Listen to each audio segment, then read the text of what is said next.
Hey everyone, Mah-Dry-Bread here. Pokemon Gold with only one Murkrow was a surprisingly quick run. Let's follow that up with another solo run. Today's the day that we figure out would I be able to beat Pokemon Fire Red with a team of only one Phanpy. So you know Phanpy, right? It's a solo ground type with solid health, passable attack and defense, and it's not really great at anything else. We have the pickup ability, so I might get some cool berries, but it's not really that useful when it comes to combat. What makes this Pokemon special are the moves. Not really the early game moves, mind you. Most of the moves are actually terrible, although Flail has some use. Really, what makes this Pokemon work is just that it has Defense Curl and Rollout, a very powerful combo. Defense Curl straight up doubles the power of Rollout, and Rollout doubles its power every turn for 5 turns as long as it hits. So by the third hit of Rollout with the Defense Curl, it's already stronger than a Return. By TM, we can learn Earthquake, but that's probably the only one that I really want. We have a really limited moveset. Maybe I'll pick up Return so that I have more type coverage, although I'm pretty sure that just comboing Ground and Rock will be enough that there's almost nothing that resists us. Like always, I'm writing this script as I go through with the challenge, so all this part is being written before I've started. Everyone comment down below and guess if I can win or not. I can probably win, but I bet stuff like Intimidate is going to make it incredibly hard by the end of the run. Let's explain the rules. In combat, I can only use Phanpy. I'll need other Pokemon to use HMs, but I won't be allowed to use any of those Pokemon in battle. No glitches or exploits, no items in battle, only Pokeballs, held items, and items outside of combat are allowed. Also, if you enjoyed this video, be sure to like, subscribe, and ring the bell for more. Let's do this. So right off the bat, I used the Universal Pokemon Randomizer to replace Charmander with Phanpy so that we can do the whole run with it.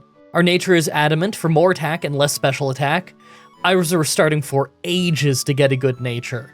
Personally, I would have been happy with Jolly as well for more speed, but Adamant is great too. I name him Spud, like last time. So I'm actually pretty worried about the Rock Gym. I know Phanpy is usually thought of as an absolute monster with Rollout, but it wasn't until Gen 4 that Phanpy learned Rollout at level 15. In Gens 2 and 3, it doesn't learn Rollout until all the way at level 33. And that means that we don't have any moves that Brock's team doesn't resist for a very long time.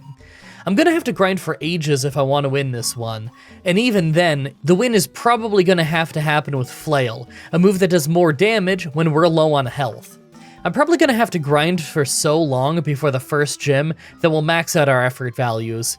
I don't think I've had that happen in a Fire Red run in a little while, but Phanpy is just really not a great Pokemon for this specific gym. I figure that I won't actually need to hit level 33 since I can probably win with Tackle and Flail before then, but at least once we get Rollout, we'll probably have some smooth sailing for at least a little while. Well, after trying and failing for a while, I very slowly grinded up to level 20 and felt like it was possible. This fight is very luck dependent on how much they buff their defenses, but the Geodude was pretty easy by level 20, and although the Onix seems to be winning the chip battle, he's just getting us into territory to switch to Flail, so he goes down pretty easily. Well, we're past that gym and we're still nowhere close to getting Rollout. I'm still gonna fight tons of trainers because I know that the water gym is gonna be a mess if I don't. In fact, I'm not even sure how the rival's gonna go since Pidgeotto's probably faster than us and could sand attack us. I really don't see us having any smooth sailing at all until we hit level 33 and get Rollout, so every bit of experience I get in the early game is very important. On our way there though, I took the Helix Fossil. I knew that if I didn't say what I took, you'd all ask. Actually, now that I think about it, everyone ask anyway. Comments are good for the YouTube algorithm. So we ended up getting to the rival at a pretty high level, and because of that, we basically squashed his whole team. I'm just lucky that Pidgeotto didn't use Sand Attack because that would have caused some issues. Obviously, I can't do the water gym yet, so I grinded my way through Nugget Bridge and the SSN. So my next major fight was the rival again, but it was easier this time. I was gonna use our new Rollout, but on the first try we got Sand Attack, so I realized that I should use Secret Power to finish them off. It's a TM I got north of Nugget Bridge, and it's usually a decent early game move in these Fire Red runs. Now that we have Rollout though, I'm hoping to just bulldoze the water gym with it. Alright, now this took 4 tries because the first 3 times in a row, Rollout missed the moment Starmie showed up, but thankfully on this 4th try we took it out just fine. We were even faster than it, although I guess that shouldn't surprise me. I'm pretty sure I maxed out my speed effort values just because of the stuff that I had to grind on early in the run. And obviously, the Electric Gym was easy. The Raichu at the end took a while thanks to its spamming Double Team, but we were never in danger. Okay, now that we finally have Rollout, I think we might actually have a few easy fights. I think the Poison Gym won't be too bad as long as we don't lose accuracy early on. Giovani and our rival are probably both going to be easy in the upcoming fights, and I'm not really sure about the Grass Gym. We're probably going to get paralyzed and messed up pretty badly with their grass moves. I might want to leave that for last. In fact, I should probably just get the Quick Claw before I fight any more gyms, because having the speed advantage is going to be vital to winning a lot of fights in this run. If we need rollout for our one-shots, then I need to be faster to make sure that they don't halt us by throwing sleep or paralysis on us before we land those hits. Let's go after our rival and Giovani, then I can go get the Quick Claw and go after the gyms. Okay, so Giovani was pretty easy, although it took a lot of hits of rollout to make anything faint. We're strong enough that we can take out trainer Pokemon pretty well, but we really struggle with anything more tanky than the average Pokemon. After that is our rival, and it took a couple tries because we kept getting hit by Sand Attack right at the start. But after switching to Seeker Power, we had a try where he simply didn't try for Sand Attack for whatever reason. We lost a lot of health to Water Gun from Wartortle, but it was still a pretty easy fight. The real problem are the gyms. This is how badly I lost the Poison Gym, and trust me, it still went better than the Grass Gym. If we're doing this little damage to the Coughings, then I don't know how we could possibly get through this without getting hit by Smokescreen. I'm gonna go to Silphco to level up, but I think I might be there for a long time before winning a major fight again. So I grinded in Silphco a bunch, then kept trying the rival fight. I kept being extremely close to winning, but little bits of bad luck with things like Feather Dance, how low Blastoise's health is when he uses Water Gun, and if Quick Claw helps us against Alakazam keep making us lose right near the end. It took 10 tries and even a few candies after the grinding, but I ended up getting this really clean looking run. The Giovani fight right after wasn't hard, but it did take a few tries because we had the worst missing luck on rollout. I swear, sometimes I wonder if there's like quirks to the accuracy system that I just don't know about, because some of these things seem way less accurate than they should. Then again, I guess you do focus on the misses more than the hits, especially when you're the one missing. I decided to do the Psychic Gym early since it was in town and the fight was crazy. Most of the time was easy, but we probably should have lost to Alakazam when Synchronize caused us to get paralyzed at the same time that we paralyzed him. Nope, he just used Future Sight so we got to keep fighting, landing a hit, and getting the knockout. Alright, so the Poison Gym was still awful, and I had to level up a bunch more before I could get the win thanks to the Coughings constantly surviving with just a little bit of health and then spamming Smokescreen. This is after switching from Seeker Power to Return for more damage, because rollout is way too unreliable in this fight. Even in this winning run, I lost a bunch of accuracy near the end, but eventually, I did get the knockout. Alright, we haven't had any travel footage in a while, and I think it's mostly because I just never do the gyms and battles in this order. How weird does it feel to have the Psychic Gym done before both the Grass and Poison gyms? Anyway, I figure the Fire Gym might not be too bad. His whole team is weak to rollout, but at the same time we're losing 2 stages of attack, so who knows. I don't think that the Grass Gym is going to be bad anymore though. I could probably just sweep him with Return. Then I can do the fight that I'm excited for, the Ground Gym. I think it might be hard since I'll need rollout, but both Nidoking and Nidoqueen can poison us, and Dugtrio can dig to break our rollout. If we get stalled at all, then poison damage is going to build up. Once we win that fight though, we get Earthquake, and that's going to be a real game changer. I think it's safe to say that after the Grass and Fire gyms, the rest of the fights in this run are going to be pretty hard. Alright, so the Fire Gym took a few tries because of rollout missing at terrible times, and I thought this was just another one of those. Missing against Rapidash got us to go down to only 13 health by the time I got to Arcanine, but somehow we went first and knocked him out. I figure we must have been saved by Quick Claw there, because I don't think that we're actually faster than Arcanine, even at this level. Oh, and the Grass Gym was a sweep with Return. I'm sure no one is shocked. We're just way too high a level for her team at this point. This upcoming Ground Gym might be difficult, though. Alright, now this Ground Gym took several tries. The only strategy we have is Defense Curl and Rollout, since nothing else will do nearly enough damage. And we're always going to be slower because the first Rhyhorn always starts with 3 scary faces. So there is a ton of luck in both how many rollouts we hit in a row, and if we go first or not thanks to the Quick Claw. Really, what things came down to more than anything was if Poison Point gets us or not. If we get poisoned, then we'll get stalled out with Hyper Potions until we faint. On the first run where I didn't get poisoned, we won. Alright, now, this rival fight starts awful every time. I had to retry over and over because if Pidgeot opens with Feather Dance, then we are pretty useless. Maybe a quarter of the time he uses wing attack though, so I have to keep trying until he does that. Then I take him out quickly. After that is Blastoise, so obviously I need to keep my rollout built up a bit. Water Gun hits us pretty hard and we take him out in 2 hits of rollout. We roll right over Execute, who comes in next, but then Growlithe's Intimidate hits us as rollout wears off. We start a new rollout and it actually crit for a one-shot. Rhyhorn is next and we hardly do any damage with rollout, and he keeps hitting Takedown. We were all the way in red health by the time we finally knocked him out. Last is Alakazam, but he only uses Future Sight in this fight, so despite us not one-shotting him, he couldn't follow up and just went down in a second hit. Now that we're at the Elite Four, let's take a look at our stats. I actually don't mind our attack and defense, but our special defense is pretty bad. I do think we can win with some levels, but I think it's going to be a long time and a lot of levels before we can survive Lorelei. Make your final guesses on if we can win this or not. Let's do this. First is Ice Trainer Lorelei. Well, on the very first try, I got absolutely destroyed. I do think that Defense Curl and Rollout is the right move since most of our team is Ice type, but 2 Ice Beams made short work of us. Hey, doesn't our Cloyster have Protect anyway? If it's gonna stop my Rollout, then maybe I should just Earthquake first and see if I get any farther. Alright, the second try goes much better. Part of it is that Earthquake does more damage early on, but also Dugong only uses Safeguard this time, so it went down fast. Second is Cloyster, and I was trying to hit Earthquake at first. They did pretty good damage, but then I realized that she wasn't actually fighting me. She was using stuff like Spikes, Hail, and Protect a lot. So I used a Defense Curl, and then timed out a Rollout for the knockout. Third is Slowbro though, and we just didn't hit that hard, and Surf took us out. I figured that might happen. As a tanky, non-ice type, Slowbro is probably the biggest threat on this team.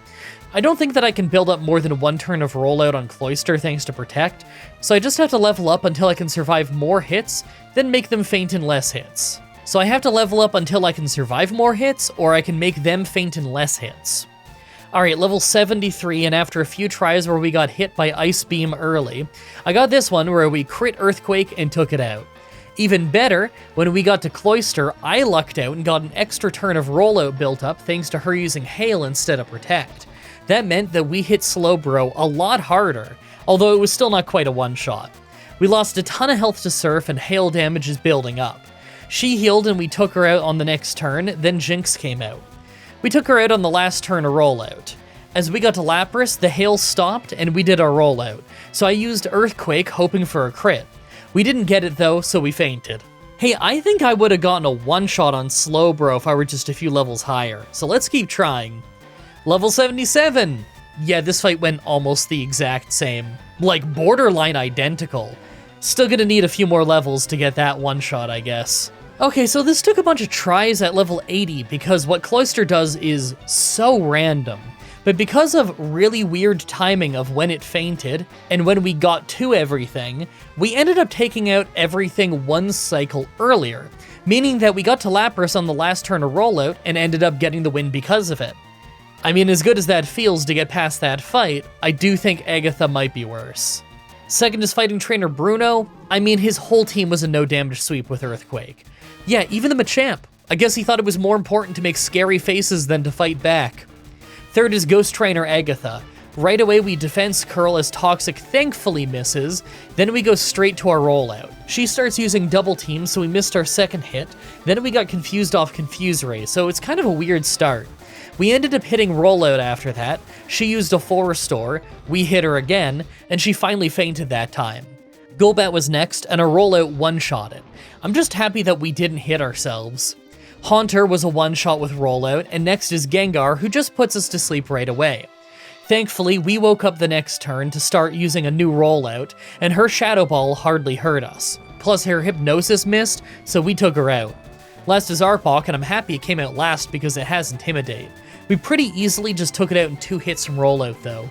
We had to get lucky with Sleep and Confusion not messing us up too badly, but I think it went pretty well. Fourth is Dragon Trainer Lance. Now, this took a few tries. Right away, we lose attack to Intimidate, but we still do just enough damage to 2-shot Water Onix with rollout. I went into the fight worried about water moves, but maybe he doesn't have any. He just kept using Dragon Rage on every try. Aerodactyl was faster than us, but didn't hit us hard, so it was a one-shot. And thankfully, rollout also one-shot the Dragonite right after. On the last 2 tries, I missed there and it took me out with a couple hits of Outrage. We missed our rollout as the first Dragonair came out, but it wasn't hitting too hard, so we just earthquaked down. Last is the final Dragonair, but we can still take a bit more damage, so we survived and got the win at just above red health. Finally, the Pokemon Champion. So right away, I had to try tons because we seem to get sand attacked by Pidgeot on the first or second turn every single time. On this run, I got sand attacked, but still got crazy lucky with never missing against Blastoise while he missed Hydro Pump, but the luck ran out the moment I got to Executor and kept missing.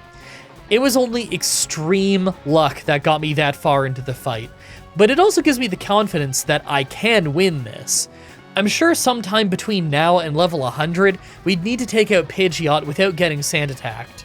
Either we level up a ton, or maybe I get crit along the way, but as long as rollout can get us past the first 3 Pokemon, then I think we're in the clear. So I kept leveling up and trying to fight more. Even at level 90 though, it's just a mess every time. Now, not only do we have to worry about the sand attack, but he's also been using Feather Dance, and that's a nightmare scenario in its own way, where there's no way that we win if that happens. I'm on the fence about if we can one-shot Pidgeot with the first hit of rollout by level 100.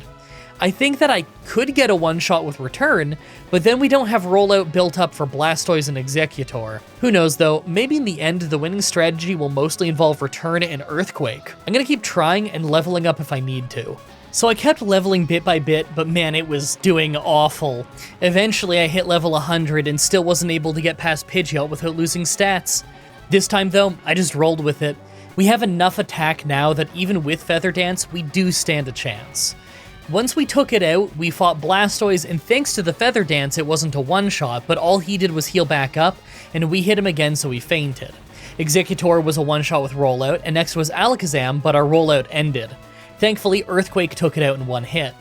We couldn't one-shot Rhydon, so it got us with Scary Face, making us a lot slower. We took it out easily, though. Last is Arcanine, so our attack is down by a 3rd stage, but his Flamethrower didn't hit all that hard, and our Earthquake got a one-shot with a probably unnecessary crit. I had to get to level 100, but we got the win! Man, Phanpy is always really fun to use. I know it's a one-trick pony, but that one trick really does never get old. I really hope you guys like that run. The next Pokemon Challenge should be up next week on Saturday, like usual, with Pokemon X with only one Tentacool. As always, I'm looking at your suggestions in the comments, in the challenge request section of my Discord channel, and on Twitter. Subscribe, ring the bell, stay tuned. Outro time, right away. I have a bunch of things I want to talk about, so I actually wrote bullet points for once. But first, I want to shout out the $50 supporters over on both YouTube memberships and on Patreon, because I didn't realize until I already uploaded the previous video that I was so excited about getting my credits working, I forgot to do the shoutouts. I am still shocked that no one has complained to me about how I have forgotten the shoutouts like 3 separate times. I'm sure you can tell I'm not very good at the whole Patreon thing. I'm really good at uploading the early videos for you guys to watch. I'm bad at everything else. It's almost like I'm really not good at taking money or something. I'm not good at making this into a viable business model, you know? I'm not a businessman. I like making fun videos on the internet. Anyway, I rechecked the list, and we have a new name this week. Thank you so much for the $50 supporters, whom's names are Jacob Busby, Javid Khusro, Grayson Fitz, Tara Lewis, and Alexandra Hedgeblog, which that's an amazing name. I can only assume that they have a hedgehog-related blog. I don't know. I didn't check the channel, but that is the greatest username I have seen, at least this week. Okay, as for everything else, first of all, you can see on screen, I fixed the credits. The credits, they look nicer now.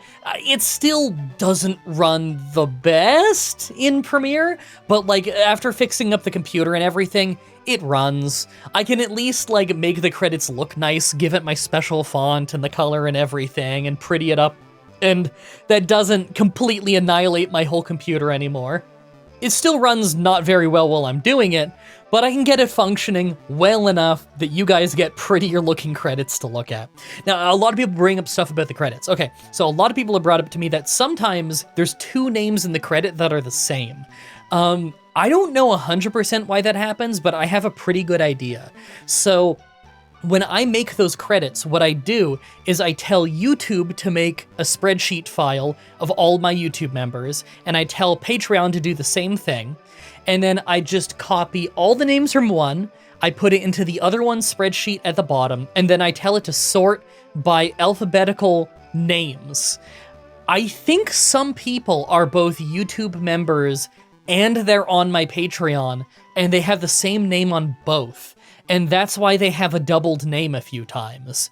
I mean, it doesn't make it bad that it has doubled names. It's not like it's a problem that I necessarily have to fix. It'd actually be very hard to hunt down all the names on the list that are doubled, because it's over 500 names now. So it's not really practical for me to fix it, to be honest. So I think I'm just gonna leave that as a weird quirk.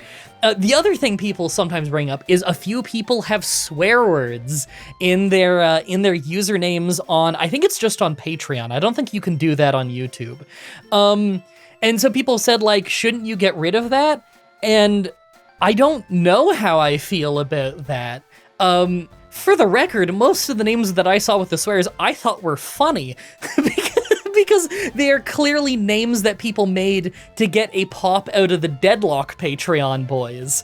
You can always tell when it's a Deadlock patron because their username is insane, a paragraph long, and has weird wrestling in-jokes in it. Now, I'm a member of the Deadlock Patreon. I have been for years. I watch like everything on there. I've binged all of it a million times. I love that show. But right, the swears on these videos is weird, right? Because I don't swear on the Pokemon challenges. But it's like one of those weird things where people are saying, I only had like 2 or 3 people message me with this, I think. They're like, oh, you should take that down because like kids watch. Okay, here's the thing. I never made the Pokemon challenges to aim at kids. It was just, I have over 5,000 videos on this channel where I swear like a pirate, because that's just how I talk in real life. I swear a lot. It's just, I don't know where I grew up, maybe. But I don't in these videos, because over the years, any of you who've watched me for the 15 years that I've been doing this full time, a lot of you know that whenever I try a new series, I try and do some kind of new format or new thing with it, just to kind of test myself and get out of my comfort zone. Well, the big thing I did to get out of my comfort zone when I started the Pokemon challenges was, okay, I had done scripts before. I'm mostly a live commentary guy, but I had done scripts before. What do I do to change it up this time? I don't know. Can I still be entertaining if I don't swear?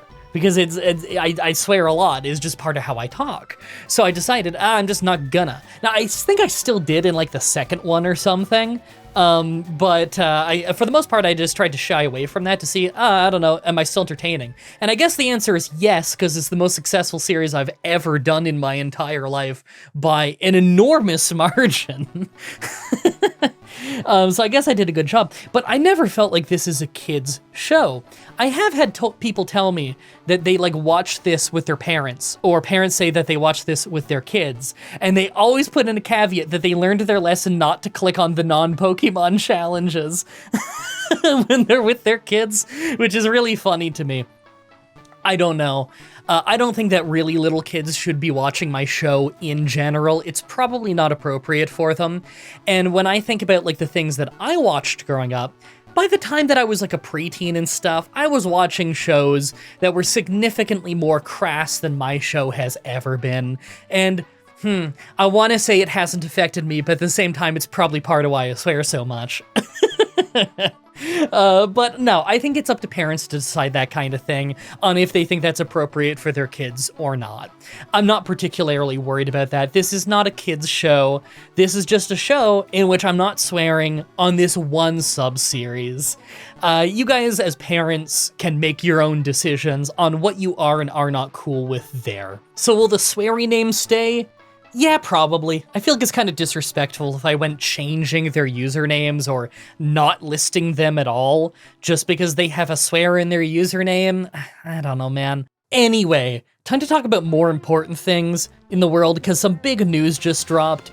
The new Haven and Hearth world has been announced. It's going to be out on December 5th, 2025. Haven and Hearth, a very fun indie MMO that is incredibly unique. I've been playing it for 11 years. I guess just a little over 11 years now that I think about it, like 11 and a couple months, something like that. And the game has only existed for, I think, 12 or 13 years now, so I was in pretty early on that. And I used to do tutorial videos on it like a decade ago, maybe more, I don't know. I think the newest tutorial video I did on it was like 8 years ago. Crazy to think. But I still play the game, and I play it all the time. I really love that game. So I'm gonna go back to doing tutorial videos on it. I've been planning big things in the background. I've been letting new people in the village. But the thing is with this game, it is a very unique game with a very hostile environment. And if you're a YouTuber or you're a streamer, people will hunt you down because they want the clout of ruining your village and killing your character and whatnot. And it's happened to me many times. It's happened to basically any YouTuber, any streamer. It happens. It's part of the game. So I need to be very careful about who I do let into my village. So, if any of you watching this, you go look up Haven and Hearth and you're like, ooh, free MMO that doesn't like try to get you to do microtransactions and it's really fun and like the community's really passionate about it and the devs are passionate about it and it's totally unique and awesome and you want to try it out with me, well, you're more than welcome to join in my chat and join in my village even. There's going to be a new world when the new world drops in December 5th, obviously, but there's no reason not to learn it in the meantime. And for the first time in the entire game's history, the old world's not getting deleted. It's going to run simultaneously. The game's even on Steam now, which it never used to be back in the day, but it was added to Steam about a year ago, maybe a little more, maybe 2 years ago. I don't know, something like that. Anyway, I have a passcode system because people do infiltrate my Discord specifically to try and infiltrate the village. Yes, this has happened several times. Yes, people who raid people in Haven often have no life and will spend that much time trying to figure these things out. So, if you want to join up in my Haven and Hearth village, then how about you go to my Discord channel. My Discord is linked in the description of all of my videos, and in that Discord server, you're going to find a channel that says Haven and Hearth, and you're gonna go in there, and you're just gonna say Meowth. I'm sure you all know how to spell Meowth. Now, when you say Meowth, no one's gonna know what you're talking about. I'm gonna send you a DM, and I'm gonna ask you, why did you say Meowth? And you're gonna say, it's in the book. And that's how I know you found me through this video. Because no one, don't tell anybody in the public chat why you're saying Meowth. Just don't respond if they ask you why you're saying Meowth in the public chat. I will DM you, and I will ask why you're saying Meowth, because that way, only people from this video will see the response of it's in the book. Now you may be thinking, but MDB, this is a fairly large channel. Surely the people hunting you in Haven will just click on your most popular series and they will hear this, or it will trickle down to them. No, they won't. The people who hunt me in Haven do absolutely nothing with their lives outside of Haven. They don't watch anything that I do that's not Haven related. They're never going to find this video or this outro. They do not care. They are not going to think to look here. And one day, if I need to change the secret phrase, I can just change the secret phrase and say it in another video, and I bet you they won't find it. Anyway, I haven't eaten at all yet, and I think I'm streaming within the next hour and a half of doing this voiceover, so I need to rush and get some food in me, and then I'm gonna stream, and then I'm gonna get this edit done, and then I need to do so much Haven in the next month before the next world comes out, because man, I got some big video plans. Thank you everybody so much for watching, and until next time, have a nice day.